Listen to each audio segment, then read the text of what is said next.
The emergency council chambers of the Galactic Federation buzzed with desperate voices as representatives from dozens of species gathered around the holographic display. The image showed a massive fleet of dark ships approaching the Outer Rim territories, their hulls gleaming with an unnatural metallic sheen that seemed to absorb light itself. Ambassador Zethkar of the Vortani Empire slammed his four-clawed hand against the table, his scales flashing bright orange with fear. The Devourers have broken through the Nexus defense grid. 3 entire systems have already gone dark. We estimate they'll reach the core worlds within 20 cycles. The room erupted in panic. The crystalline hive mind's representative, a towering being of living diamond, chimed with harmonic frequencies that translated to pure terror. Our calculations show a 97.3% probability of total galactic extinction if current trajectory continues. The Devourers consume not just matter but consciousness itself. They leave behind empty husks of worlds, drained of all sentient thought.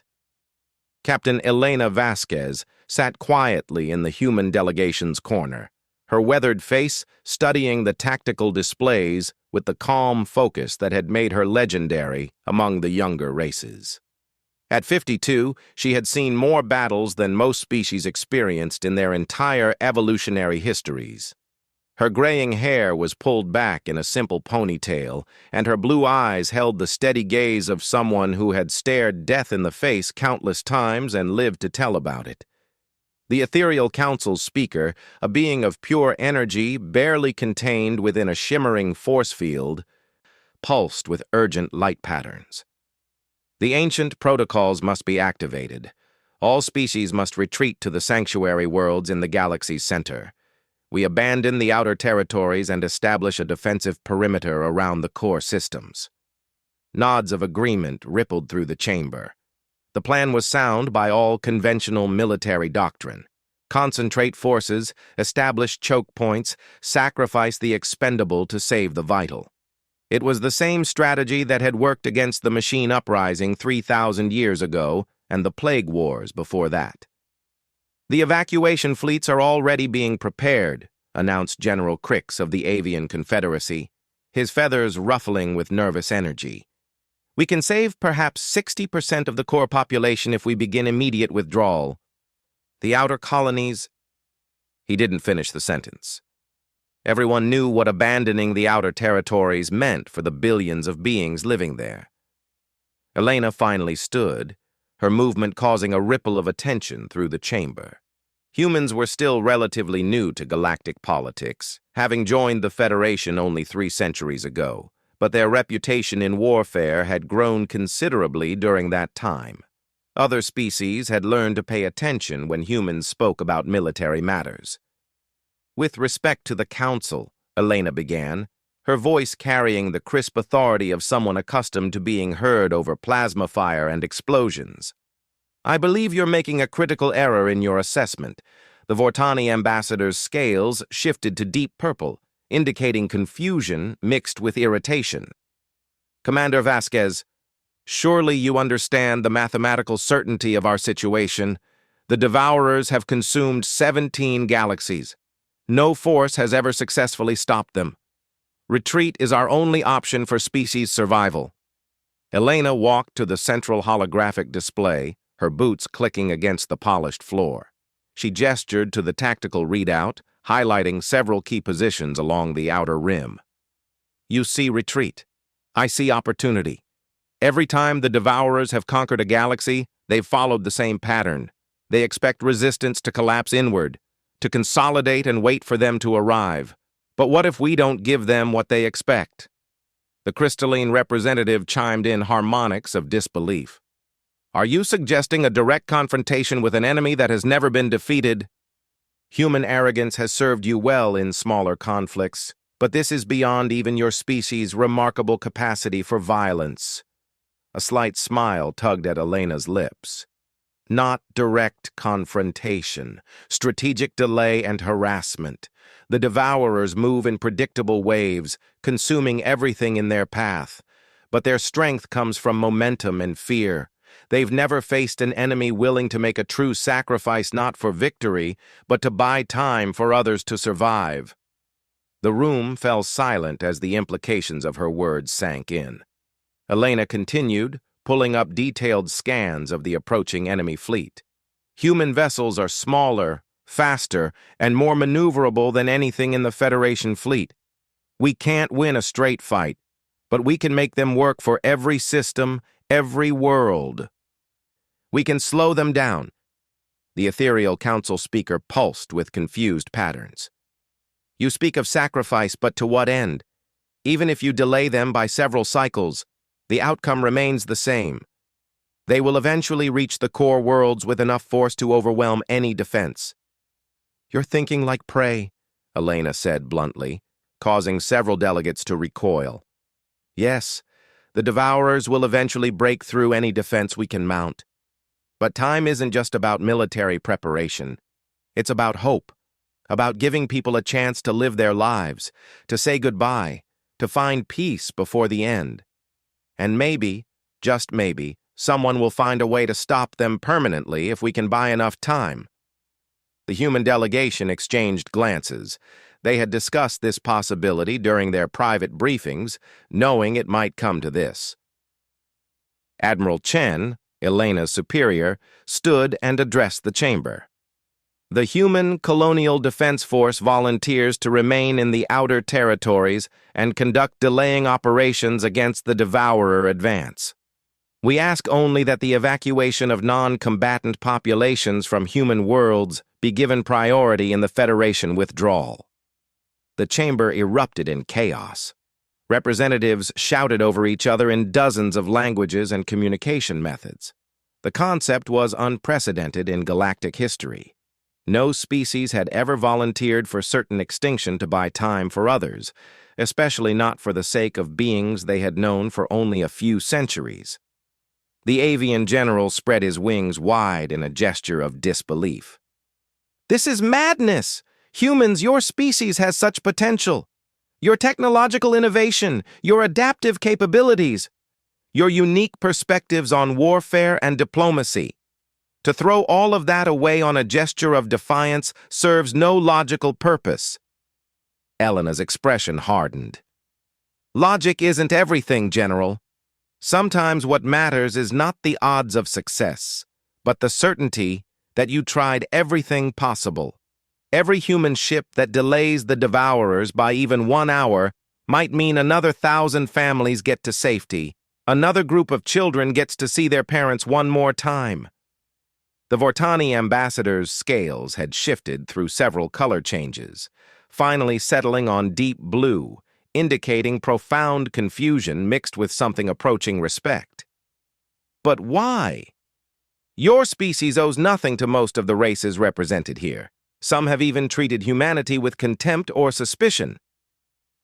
Why sacrifice yourselves for beings who may not even remember your names when this is over? Elena looked around the chamber, meeting the eyes, optical sensors, and energy patterns that served as vision for each species present. Because it's the right thing to do. Because someone has to stand guard while others flee to safety. Because maybe the measure of a civilization isn't how long it survives, but what it chooses to do when survival is no longer possible. The silence that followed was heavy with the weight of her words. Finally, the ethereal council speaker pulsed with soft, almost reverent patterns. The Federation cannot officially sanction suicide missions, but neither can we prevent sovereign species from making their own military decisions within their territorial boundaries. Understood, Admiral Chen nodded. Consider this a unilateral human military operation. We release the Federation from any obligation to assist or support our actions.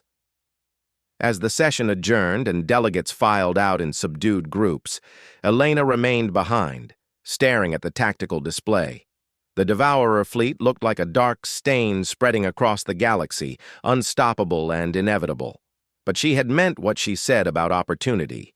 Humans had never been the strongest or fastest or smartest species in the galaxy, but they had always been the most stubborn.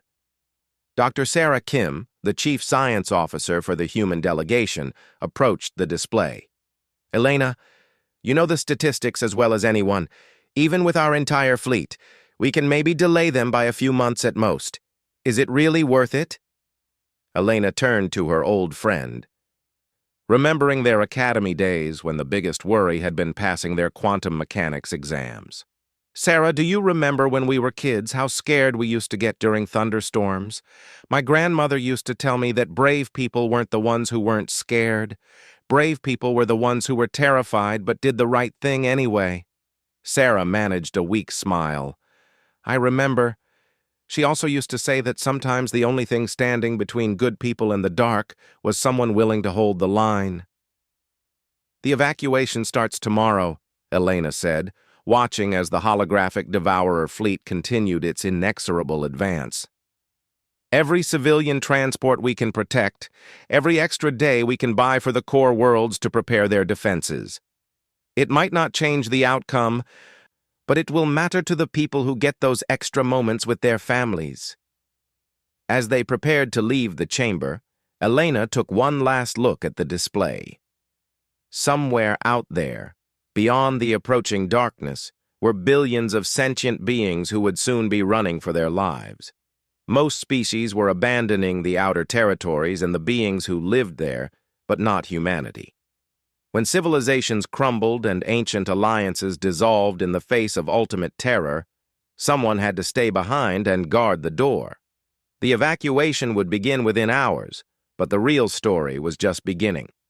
Elena could already feel the weight of command settling on her shoulders as she prepared to lead humanity's final mission. Not to victory, but to ensure that when the galaxy's dark hour came, no one would face it alone.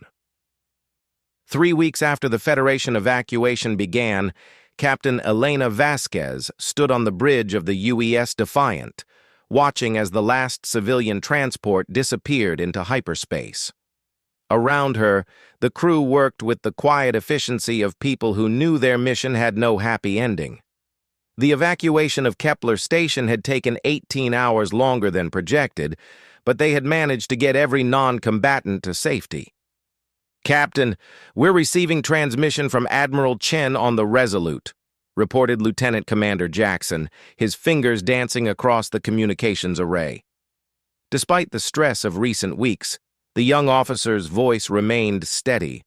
Elena had specifically chosen crew members who could function under extreme pressure, knowing what lay ahead. The Admiral's weathered face appeared on the main screen, his expression grim but determined. Behind him, Elena could see the controlled chaos of the fleet's mobile command center. Elena, the Devourers have just entered the Sigma Draconis system. Our scout ships report complete consumption of the planet Xerion within 47 minutes. No survivors detected. Elena felt her stomach clench. Xerion had been home to nearly 800 million Aquatic Confederation members. The evacuation hadn't reached them in time. Any change in their movement patterns? Negative. They're maintaining their predicted course toward the core systems, but there's something else. Chen paused, his expression troubled. We've been monitoring Federation communications. Several member species are expressing concerns about our strategy. What kind of concerns? Elena asked, though she suspected she already knew the answer. They're questioning whether our delaying tactics are worth the cost.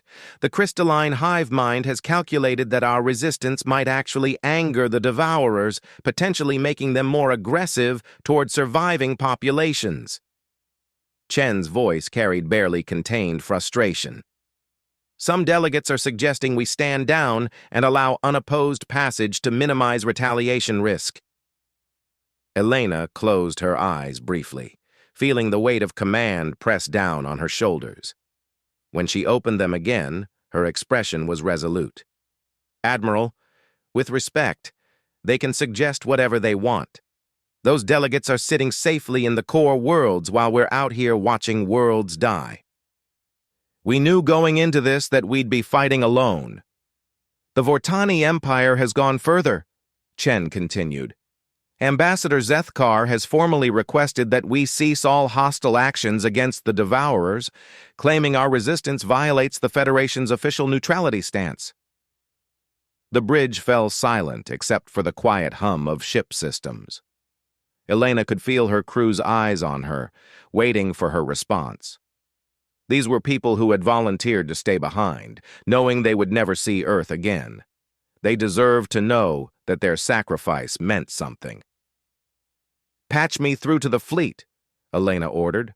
"All ships, all channels." Within moments, her image was being broadcast to every human vessel in the outer territories. Over 300 ships, from massive dreadnoughts to small patrol craft, all crewed by volunteers who had chosen duty over survival. "I won't lie to you," Elena began, her voice carrying to bridge crews scattered across dozens of star systems. "The Federation wants us to stand down. They believe our resistance might make things worse for the survivors. Maybe they're right. Maybe the Devourers would be more merciful if we offered no resistance at all." She paused, letting her words sink in before continuing. "But I remember why we're here. 3 days ago, our delaying action at Proxima Centauri bought an extra 6 hours for civilian evacuations. Because of that delay, 400,000 insectoid colony members made it to the last transport. Yesterday, our ambush at the Arcturus jump point forced the Devourers to take a longer route around the stellar graveyard, giving the research station on Kepler 442b enough time to transmit their quantum consciousness back up to the core worlds." The crew around her stood straighter, remembering their recent victories. Small victories, perhaps, but victories nonetheless. "Every hour we buy them matters," Elena continued. "Every minute gives someone's child a chance to say goodbye, gives a researcher time to complete work that might help future generations, gives lovers one more moment together before the universe changes forever. If the Federation thinks that's not worth the risk of making genocidal monsters angry, that's their choice. But it's not ours." She gestured to the tactical display showing Devourer fleet positions. "We have new intelligence from deep space reconnaissance. The enemy fleet has split into 3 primary attack groups. They're trying to overwhelm multiple defensive positions simultaneously, but that means they've also divided their strength. We can make them pay for every system they take." Lieutenant Davis at the sensors station spoke up. "Captain, we're detecting massive energy signatures in the Tau Ceti system. The Devourers have arrived there ahead of schedule." Elena turned to study the readouts, her mind already working through tactical possibilities. Tau Ceti was home to one of the largest refugee processing stations, still packed with beings from dozens of species waiting for transport to the core worlds.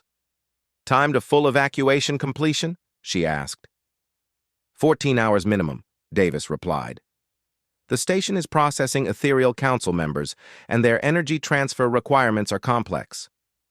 Elena made her decision without hesitation. "All ships, set course for Tau Ceti. Maximum speed. We're going to buy those refugees their 14 hours. The response from her fleet was immediate and unanimous. Even knowing they were heading into what amounted to a suicide mission, not a single captain requested permission to withdraw. Elena felt a surge of pride in her species that was tinged with profound sadness. Humanity's greatest moment would also be its last. As the fleet jumped to hyperspace, Elena found herself thinking about her daughter back on Earth. Jessica was 12 now, just starting to understand the wider universe beyond their small farming community. In her last message before communications were cut, Jessica had asked if Mommy was really never coming home. Elena had struggled to find the right words, finally settling on the truth. That sometimes grown-ups had to do very hard things to protect the people they loved. The jump to Tau Ceti took 6 hours. When they emerged from hyperspace, the scene before them was both magnificent and terrifying. The massive refugee station hung in space like a small city, its docking bays filled with ships of every conceivable design as beings from across the galaxy desperately tried to flee to safety. But approaching from the system's edge was the dark tide of the Devourer fleet, their ships moving in perfect formation like a swarm of mechanical predators. "Fleet positions," Elena ordered. "Defensive screen formation. All fighters launch. We're going to make them fight for every kilometer." The human fleet spread out between the refugee station and the approaching Devourers. 300 ships facing an enemy force 10 times their size. Elena knew the mathematics were hopeless, but mathematics had never been humanity's strong suit anyway. "Captain," Communications Officer Reynolds called out, "we're receiving a transmission from the refugee station. It's a multi-species message." The main screen shifted to show a crowd of beings gathered in what appeared to be the station's main assembly area. Elena saw Vortani, crystalline beings, aquatic confederation members, insectoids, and dozens of other species she couldn't immediately identify. They were holding up signs and banners in their various languages and communication methods. A Vortani elder stepped forward, his scales showing the deep blue of profound respect. "Humans of the Defense Fleet," he began, his words being translated simultaneously into dozens of languages, "we know you are here to buy us time we do not deserve. Our governments have abandoned you, but we have not forgotten who stands guard while we flee to safety."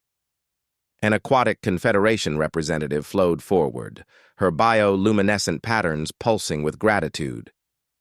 "Our children will remember this day. Remember that when the darkness came, humanity chose to light a candle rather than curse the shadow." One by one, representatives from each species present added their voices until the transmission became a chorus of thanks and farewell from the people Elena and her fleet were dying to protect. Many were crying, their various forms of emotional expression creating a symphony of grief and gratitude. Elena felt tears running down her own cheeks as she responded. "Just get to safety, that's all we ask. Take care of each other out there." As the transmission ended, Elena turned back to her crew. Every face showed the same mixture of fear, determination, and quiet pride. They had seen who they were fighting for, heard the voices of the people whose children would live because of this moment. "Incoming enemy vessels," Tactical Officer Morrison announced. "Time to weapons range, 43 minutes." Elena nodded, settling into her command chair. Around her, the bridge hummed with activity as her crew prepared for their final battle. Outside the viewports, 300 human ships held formation, ready to write the last chapter of their species' story in the cold space between the stars.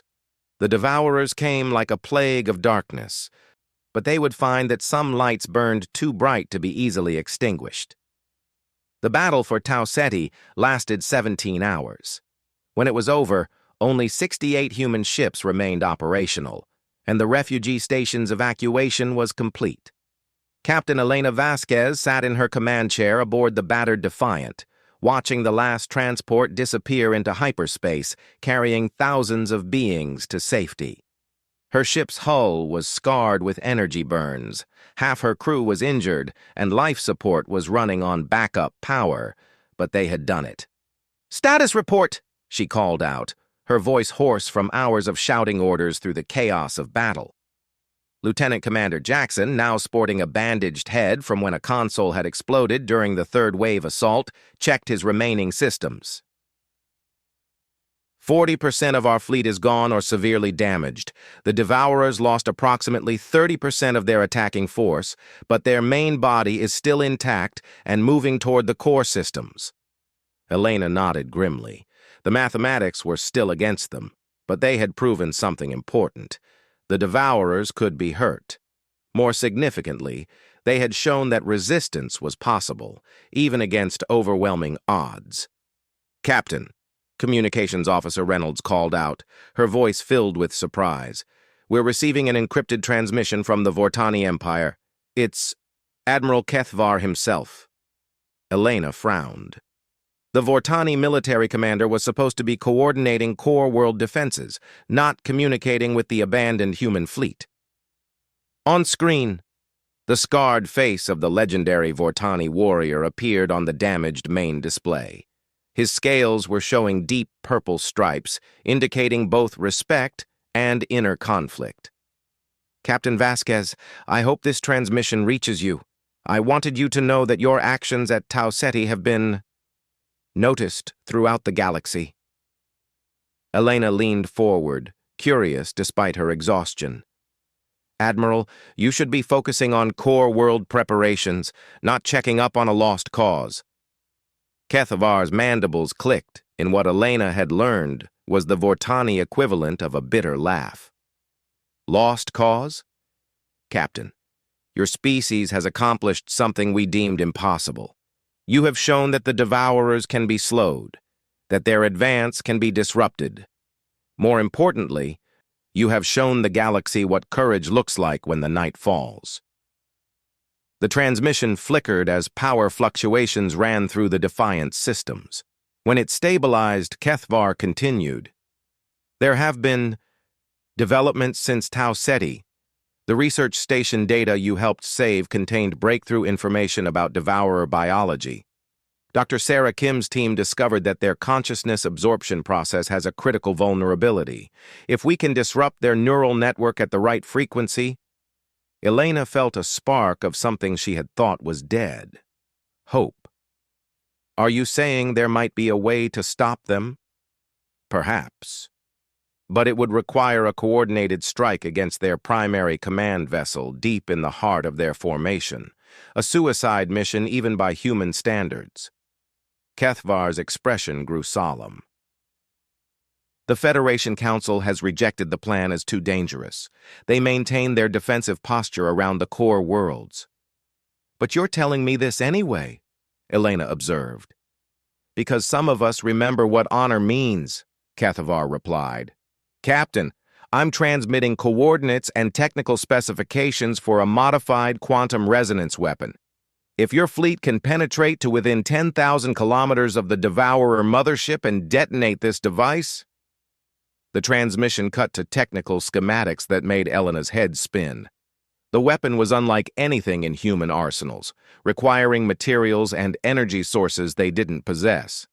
But as she studied the plans, she began to see possibilities. The quantum core from our dreadnought reactors, she murmured, her mind racing through the technical requirements. If we overload them in sequence and channel the output through modified sensor arrays, Dr. Lisa Chen, the fleet's chief engineer who had been monitoring from the engine room, joined the conversation via intercom. Captain, it's theoretically possible, but we'd need to sacrifice at least 8 ships just to generate the necessary power levels, and the targeting ship would have to get so close to the mothership that there's no possibility of escape. Elena stood and walked to the tactical display, studying the Devourer fleet formations that their reconnaissance ships had been tracking. The mothership sat in the center of their formation like a dark star, surrounded by thousands of smaller vessels in protective layers. How long until they reach the core worlds? She asked. 46 hours, Jackson replied. Our delaying actions have bought the Federation almost 3 weeks, but that's all we can manage with our current resources. Elena made her decision with the same calm certainty that had defined her entire career. Signal the fleet. All remaining captains to report to the Defiant for immediate tactical briefing. Within 2 hours, the conference room aboard the Defiant was packed with the surviving commanders of humanity's last stand. Captain Martinez from the cruiser Independence, Commander Singh from the destroyer Courage, Captain Thompson from the wounded but still operational carrier Enterprise. 68 ships' worth of commanding officers, each one bearing the scars of weeks of desperate fighting. Elena laid out the situation with brutal honesty, the weapon that might stop the Devourers.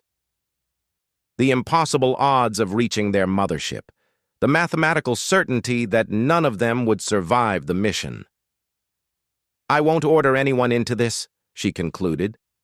Every person here has already given more than any civilization has a right to ask. If you want to spend our remaining time evacuating more civilians or simply finding a quiet corner of space to wait for the end, I'll understand. Captain Martinez, whose ship had been the first to engage the Devourers at Proxima Centauri, spoke first. Ma'am, with respect, we didn't come this far to start thinking about survival now. If there's a chance to end this thing, we take it. Commander Singh nodded agreement. My engineering teams have been studying the technical specifications. We can build the device, but we'll need perfect coordination and a lot of luck. Luck's never been our strong suit, Captain Thompson observed with dark humor, but stubbornness has. One by one, each commander volunteered their ship and crew for the mission. Elena felt a profound mixture of pride and heartbreak as she realized that humanity's final act would be one of sacrifice for beings who had never truly understood them.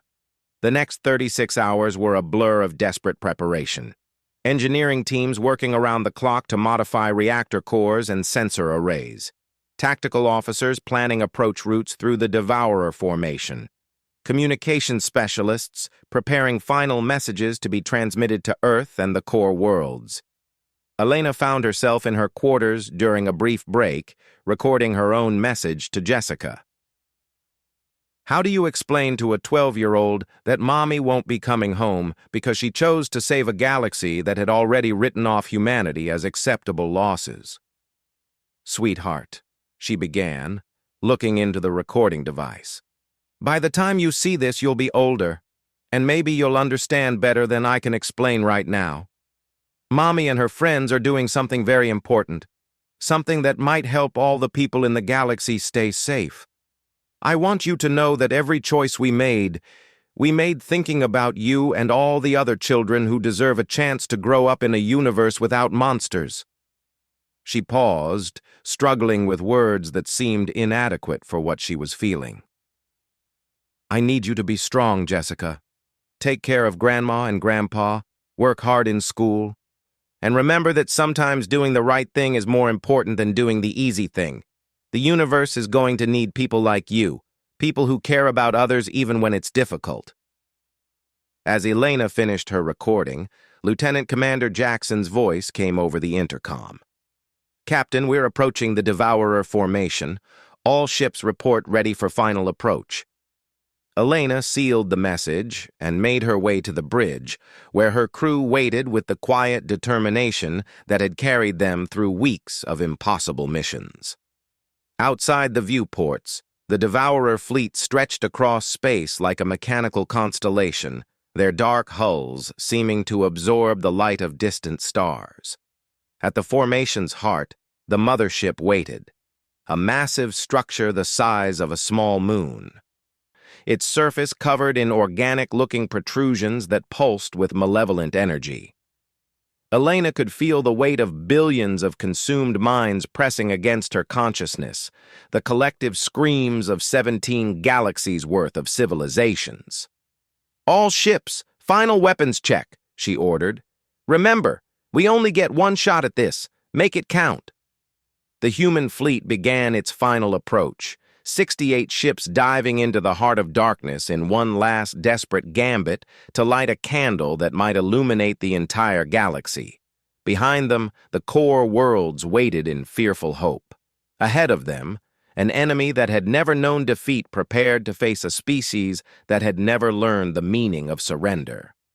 Elena gripped her command chair as the first Devourer interceptors began to move toward them. In a few minutes, it would all be over, one way or another. But humanity would meet its end as it had lived, standing guard while others slept safely, choosing sacrifice over survival, proving that some things were worth more than merely existing. The final battle for the galaxy's soul was about to begin, and for the first time since the Devourers had appeared, the outcome was no longer certain.